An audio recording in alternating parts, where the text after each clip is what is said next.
বিহারের পর এবার বাংলায় এসআইআর। মুখ্য নির্বাচনী আধিকারিক নিজেই জানালেন এসআইআর এর প্রস্তুতি নিয়ে বলেছে জাতীয় নির্বাচন কমিশন। রাজ্যের রাজনৈতিক দলগুলোর কাছে চিঠি গেল সিইওর দফতর থেকে, চাওয়া হলো বুথ এজেন্টদের তথ্য।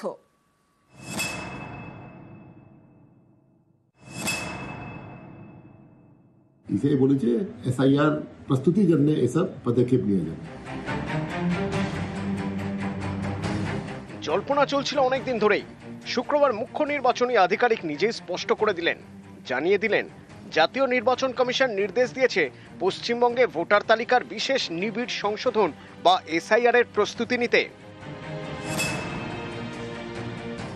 इसे बोले एसआईआर प्रस्तुति करने ऐसा पदक्षेप लिया जाए। বিহারে এসআইআর এর পর থেকেই জল্পনা শুরু হয়, এবার কি বাংলায় ভোটার তালিকার নিবিড় সংশোধন? জল্পনা উস্কে বিএলওদের প্রশিক্ষণ দেয় নির্বাচন কমিশন। বিএলও নিয়োগের ক্ষেত্রে কড়াকড়ির বার্তাও যায় মুখ্য নির্বাচনী আধিকারিকের দপ্তর থেকে, জানিয়ে রাজ্য সরকারের সঙ্গে সংঘাতের পরিস্থিতি তৈরি হয়েছে। এরপর শুক্রবার রাজ্যের রাজনৈতিক দলগুলির কাছে চিঠি গেল মুখ্য নির্বাচনী আধিকারিকের দপ্তর থেকে। চিঠিতে মুখ্য নির্বাচনী আধিকারিক মনোজ আগরওয়াল লিখেছেন, প্রতিটি বিধানসভা কেন্দ্রে বুথ স্তরের এজেন্ট অথবা বিএলএ নিয়োগ করতে হবে রাজনৈতিক দলগুলিকে। কতজন এজেন্ট নিয়োগ করা হলো সেই তথ্য জানাতে হবে নির্বাচন কমিশনকে। বিএলও এবং বিএলএ দুজনই বুথ স্তরে কাজ করেন। স্থায়ী সরকারি কর্মীদের বুথ লেভেল অফিসার হিসেবে নিয়োগ করে নির্বাচন কমিশন, আর রাজনৈতিক দলগুলি তাদের কর্মীদের বুথ লেভেল এজেন্ট হিসেবে নিয়োগ করে। ভোটার তালিকার স্পেশাল ইন্টেন্সিভ রিভিশন হলে কমিশনের তরফে বাড়ি বাড়ি যাবেন বিএলওরা, তখন রাজনৈতিক দলগুলির তরফে ময়দানে থাকবেন বিএলএরা। আমাদেরকে ইসিআই নোটিফিকেশন দিয়েছে অল পলিটিক্যাল পার্টিসকে লেখার জন্য বিএলএ অ্যাপয়েন্টমেন্ট জন্য।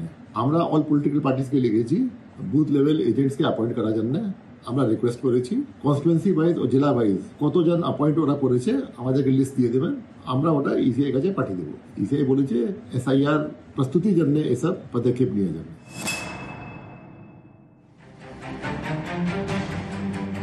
বিহারে এসআইআর প্রক্রিয়া শুরু হওয়ার পর এটা স্পষ্ট হয়ে যায় যে লক্ষ লক্ষ ভোটারের নাম ভোটার তালিকা থেকে বাদ যেতে চলেছে।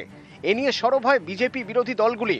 তারা প্রশ্ন তোলে, বেছে বেছে ভোটার তালিকা থেকে নাম বাদ দিচ্ছে নির্বাচন কমিশন।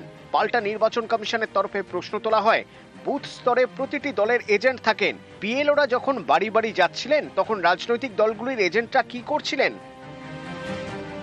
এবার বাংলায় এই বুথ স্তরের এজেন্ট নিয়োগের জন্যই রাজনৈতিক দলগুলিকে চিঠি দিল কমিশন। আমাদের দল কাকে এজেন্ট করবে সেটা এখন ওনাদের হাতে তুলে দিতে হবে, এটা কিন্তু কোনো সাধারণ স্বাভাবিক নির্দেশ হতে পারে না। বিজেপির লোক নেই, জন্যই এজেন্ট দিতে পারে না। এবার আমাদের বলা হচ্ছে বা বাকি দলকে বলা হচ্ছে তোমাদেরকে কে বসবে জানাও, বাকিটা আমাদের শীর্ষ নেতৃত্ব দেখছেন।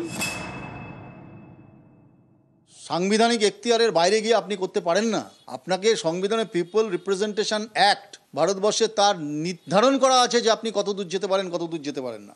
সুপ্রিম কোর্ট বলে দিচ্ছে কোন তথ্যগুলো লাগবে, কোনগুলো লাগবে না। নির্বাচন কমিশনকে নির্যাতন কমিশন হিসেবে আমরা দেখতে চাই না।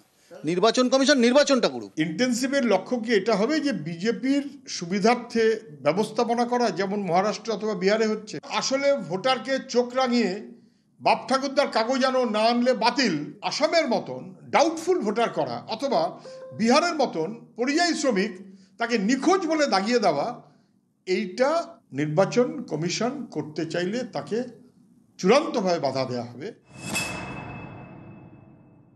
সরাসরি সাংবিধানিক প্রতিষ্ঠানকে কাজ করতে না দেওয়া হয় তাহলে সংবিধানের রক্ষাকর্তা যারা আছেন তারা কিছু একটা করবেন। আমাদের একমাত্র লক্ষ্য হচ্ছে ভোটার লিস্টকে ত্রুটিমুক্ত করা, আর নির্বাচন কমিশনেরও দায়িত্ব হচ্ছে একটা ত্রুটিমুক্ত পরিচ্ছন্ন ভোটার তালিকা এবং অবাধ শান্তিপূর্ণ ভোটের আবহ তৈরি করে মানুষকে একটা উপহার দেওয়া। সোমরাজ বন্দ্যোপাধ্যায়, নিউজ 18 বাংলা।